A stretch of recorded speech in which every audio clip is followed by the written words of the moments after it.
성경을 보면 하나님을 여러 가지로 표현을 합니다.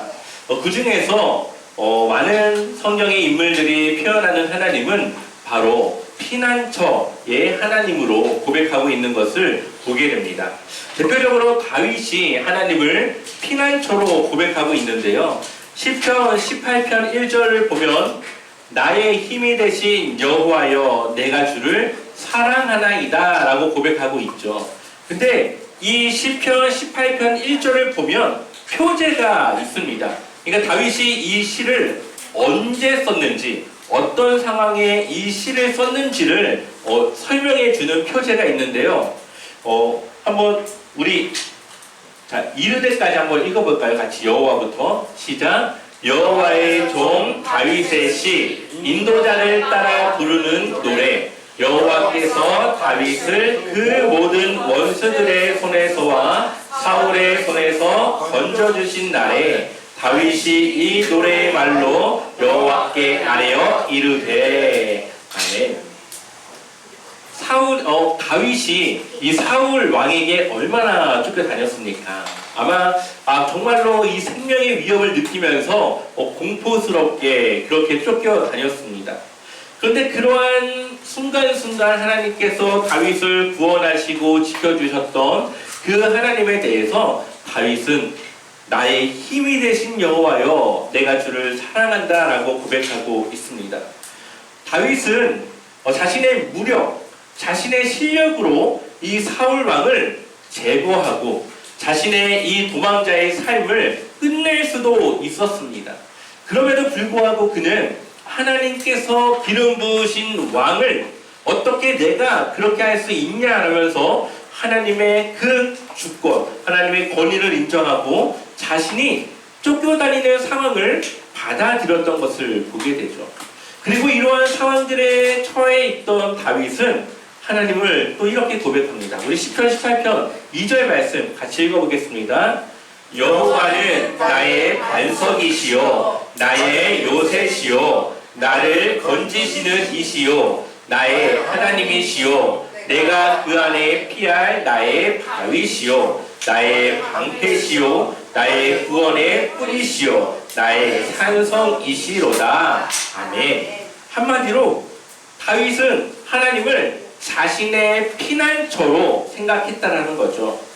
자신의 지금 현재의 환경과 상황은 위험하고 어렵지만 하나님이 나와 함께 하시면 나를 해할 자가 없고 하나님이 나를 지키시면 누구도 자신을 해할 자가 없다라는 것을 고백하고 있습니다.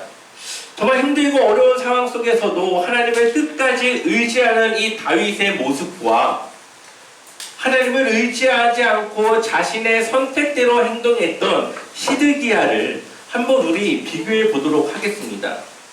시드기야는 이 예레미야의 말이 하나님이 주시는 말이라는 것을 뒤늦게나마 알게 되었습니다. 그것을 믿었죠. 그래서 어려운 일이 있을 때마다 예레미야를 찾았고 그에게 기도를 요청하자 바벨론군이 이집트, 애굽의 군대가 온다는 소식을 듣고 잠시 후퇴를 해서 위기를 넘겼습니다. 하나님은 한번 이 시드기야에게 하나님의 능력이 어떠한 것인지를 보여주신 것이죠. 그리고 마지막 이 예레미야는 시드기야 왕에게 항복하라고 이야기하지만 시드기야 왕은 항복하지 않았습니다. 하나님의 말씀인 것은 알았지만 그 말씀에 순종할 수 있는 믿음이 시드기야에게는 없었다라는 거죠. 결국 시드기야의 선택은 자신의 생각대로 도망가는 것이었고 자신의 생명이나마 지켜보려고 했던 것이 그의 생각이었습니다. 그렇게 해야 하나님이 나를 지키는 것이 아니라 내가 내 자신을 지킬 수 있을 것이라고 시드기야는 생각했습니다. 그리고 그렇게 결정을 하고 선택을 하고 행동을 했는데 결국 유다가 망하죠. 시드기야도 마침내 자신의 두 눈을 잃어버리고 자신의 가족과 자신이 사랑했던 신하들마저 생명을 빼앗기게 되었습니다. 유다 백성들이 이것을 몰랐을까요? 알았을 겁니다. 얼마나 이 소문이 빠릅니까? 포로로 잡혀갔던 사람들이야 이제 바벨론에 있으니까 모를 수도 있겠지만 이 유다에 남겨진 사람들은 분명히 여러 가지 그러한 소식들을 들었을 겁니다. 그렇다면 이 유다에 남은 사람들은 예레미야의 말을 듣고 순종했다면 유다가 망하지 않았을 것이라고 하는 생각을 할 것이고, 그렇다면 이제부터는 하나님의 말씀을 듣고 순종하는 것이 당연한 생각입니다. 그런데 유다에 남아있는 백성들은 바벨론의 유다가 무너지는 것을 보았지만 여전히 하나님을 섬기지 않았고 우상을 섬기다가 결국 이 유다에 남아있는 사람들은 하나님의 심판 가운데 또다시 그 심판을 당하게 되었다는 거죠. 예레미야 44장 8절의 말씀을 같이 읽어볼까요? 함께 읽어보겠습니다. 어찌하여 너희가 너희의 손이 만든 것으로 나의 노여움을 일으켜 너희가 가서 머물러 사는 애굽 땅에서 다른 신들에게 분양함으로 끊어버림을 당하여 세계 여러 나라 가운데서 저주와 수치거리가 되고자 하느냐. 아멘. 이 말씀은 이 유다에 있다가 이제 이집트, 애굽으로 내려간 사람들에게 전하는 하나님의 말씀이었습니다. 하나님은 유다를 망하게 하셨고 포로로 잡혀가게 하시고 난 이후에 그 마음을 돌이키셨습니다. 이제 이 유다를 회복하시기를 원했습니다. 그래서 이들이 내 말만 따른다면 내가 이들을 통해서 다시 유다를 세우려고 했는데 결국 이들이 여전히 하나님의 말씀에 순종하지 않는 모습으로 있다라는 것이죠. 한번 그 모습들이 어떠한 모습들이었는지 우리 한번 말씀을 통해 보도록 하겠습니다. 예레미야 41장을 보면 이스마엘이라고 하는 사람이 나옵니다. 이스마엘이 누구를 죽이죠? 총독이었던 그다랴를 죽입니다. 이 그다랴는 이미 이 요하난이라고 하는 사람에 의해서 이스마엘이 그러한 계획을 꾸미고 있으니 조심하라고 이야기하지만 이 그다랴는 그것은 거짓 소문이라고 거짓말이라고 하면서 그것을 믿지 않았고 결국 이 잔치 자리에 초대된 이스마엘은 자신의 부하들과 함께 이 총독이었던 그다랴를 죽이게 됩니다. 그리고 인질들을 데리고 도망을 가게 되죠. 뒤늦게나마 이 사실을 요하난이 알게 됩니다. 그리고 모든 군대 장관들을 이끌고 이스마엘을 추격해서 그를 따라잡게 됩니다. 그런데 이스마엘을 못 잡았어요. 왜 그러냐면 인질들을 데리고 협박을 하면서 결국 그들은 도망갔고 인질들을 통해서 결국 그들은 도망갔고 결국은 그를 잡지 못했습니다. 그런데 요하난이 바벨론 왕이 세운 그다랴가 죽었기 때문에 자신이 한 일은 아니지만 결국 그 책임이 자신에게 올 거라고 생각했습니다. 그래서 바벨론 왕이 이 뒤늦게나마 이 그다랴가 죽었다는 소식을 듣고 나면 이제 그 책임을 내가 져야 될 텐데 어떻게 해야 될까? 유다에 남아야 될까? 이집트로 내려가야 될까? 이 두 가지 선택을 놓고 고민하고 있었습니다. 그리고 그가 누구를 찾아가죠? 예레미야를 찾아갑니다.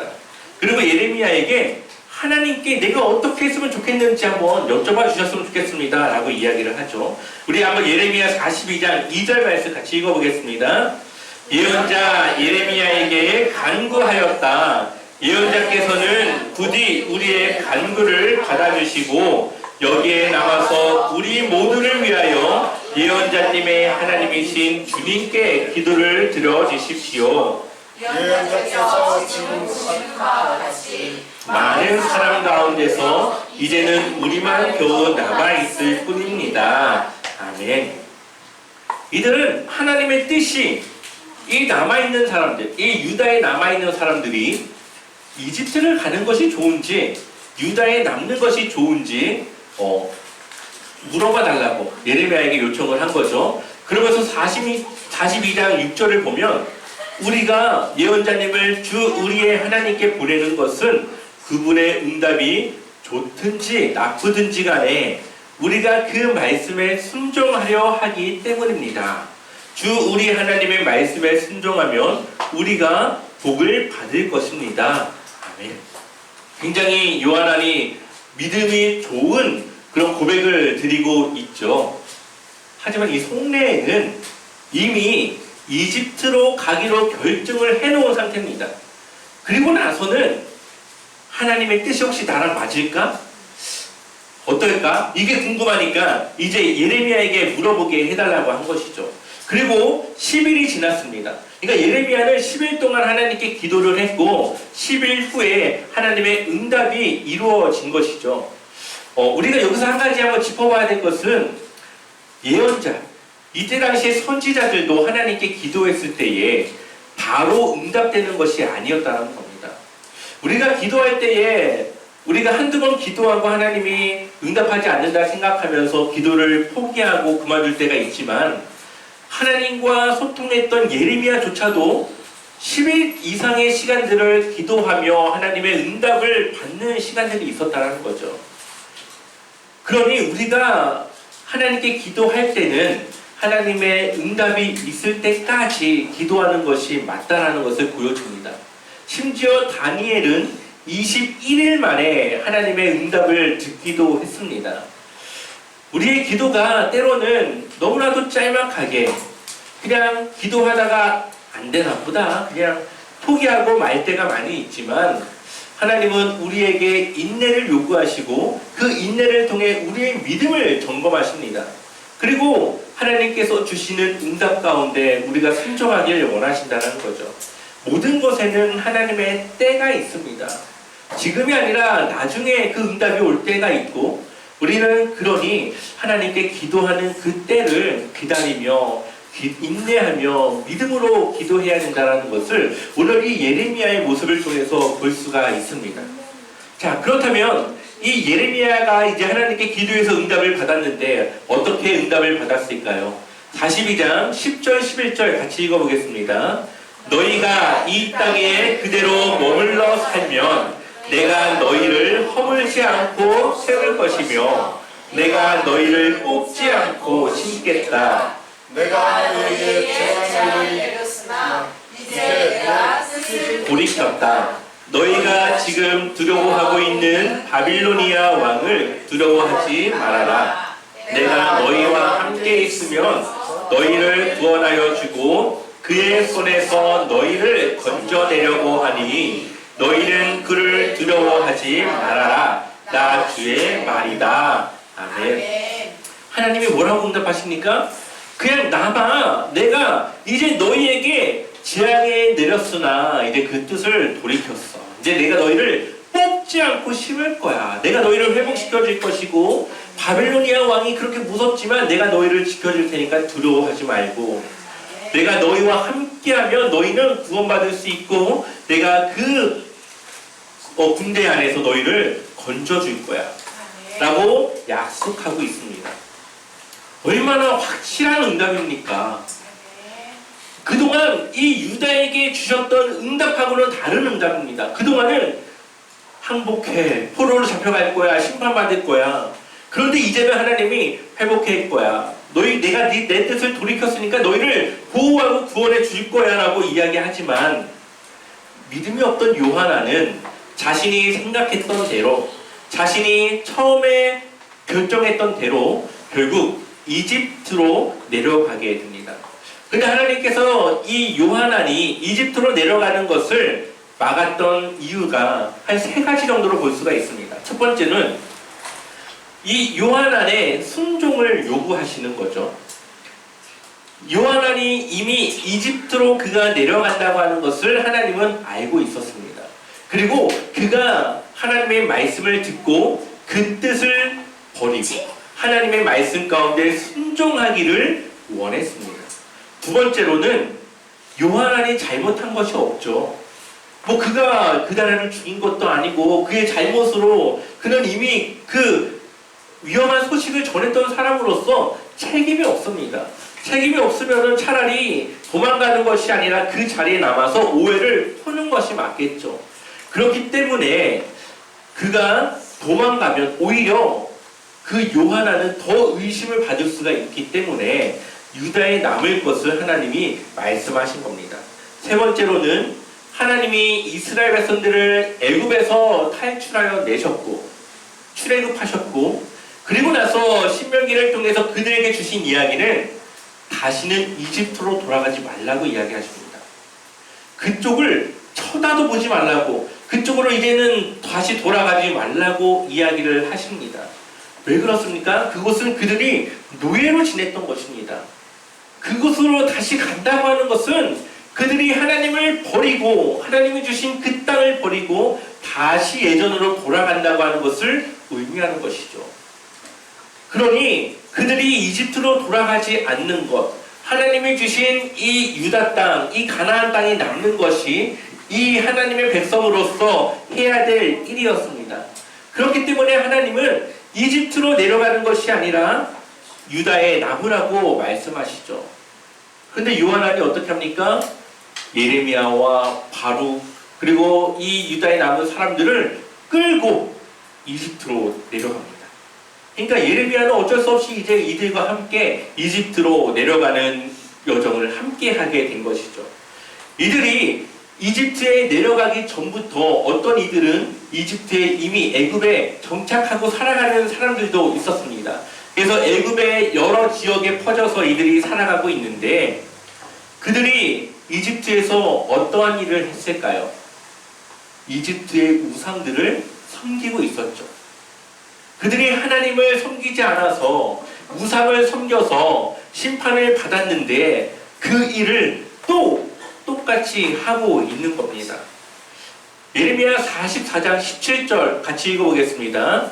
우리는 우리의 입으로 맹세한 대로 할 것이요 우리와 우리 조상과 우리 왕들과 우리 고관들이 유다 성읍들과 예루살렘 거리에서 하던 대로 우리도 하늘 여신에게 제물을 살라 바치고 그에게 술 제물을 바치겠소. 하늘 여신을 섬길 때에는 우리에게 먹을 양식이 풍족하였고 우리가 잘 살았으며 재앙을 만나지도 않았는데. 아멘.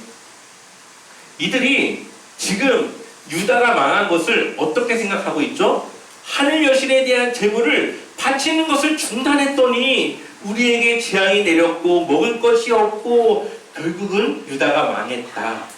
그러니 18절을 보면 다시 하늘 여신에게 제물을 바쳐야 이들이 회복할 거라고 믿고 있습니다. 18절 같이 읽어볼까요? 함께 읽어보겠습니다. 우리가 하늘 여신에게 제물을 살라 바치는 일을 그치고 그에게 술제물 바치는 일을 그친 뒤부터는 우리에게 모든 것이 부족하게 되었고 우리는 전쟁과 기근으로 죽게 되었소. 아멘. 이 모든 것을 무엇으로 연관해서요? 하늘 여신. 이들이 섬기는 우상들에 대한 신앙과 연관해서 생각하고 있습니다. 그러니 이들이 멈췄던 하늘 여신에 대한 제물을 바치고 그를 섬기는 것을 해야지만 그들이 다시 회복하고 양식이 풍부하고 전쟁과 기근에서 벗어날 수 있다라고 잘못된 믿음을 갖게 된 것이죠. 유다가 망한 이유는 하나님을 섬기지 않았고 우상을 섬겼기 때문이었습니다.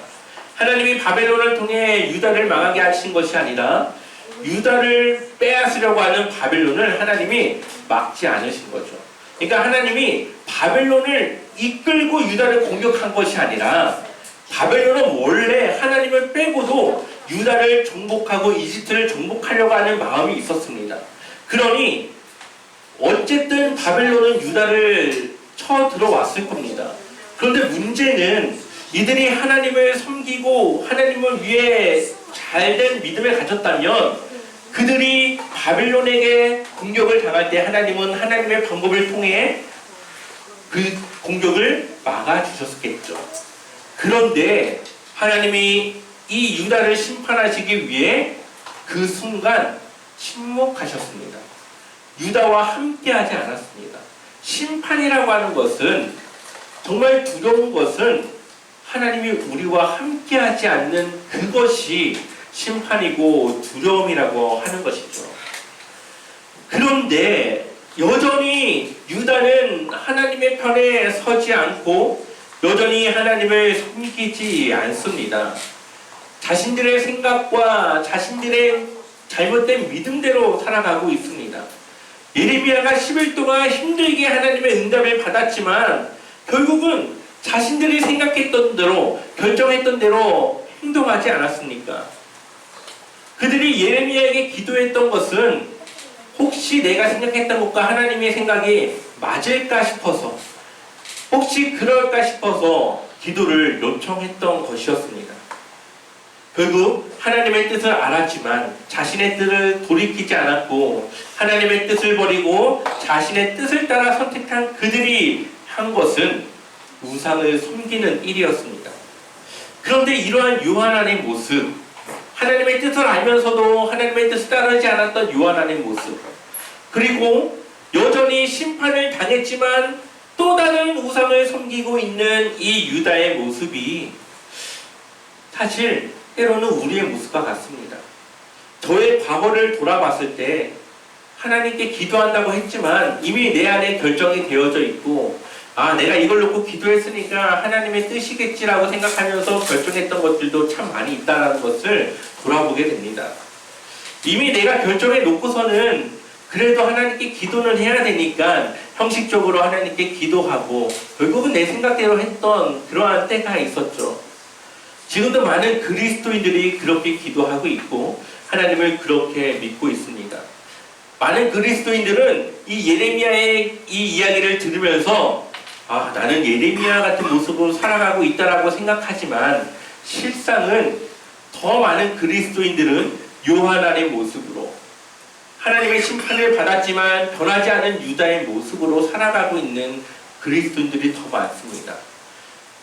지금은 우리가 예레미야의 이 말씀을 그냥 글로 보고 있으니까 요한은 왜 이랬지? 이렇게 생각하지만 실제 그 현장에 우리가 있었다면 모든 것이 망했고 지도자를 잃었고 무엇이 하나님의 뜻인지를 전혀 우리가 알 수 없는 그 혼란스러운 상황에 우리가 있었다면 우리도 요한과 같이 내 생각대로 살아갔을 거라고 저는 생각합니다.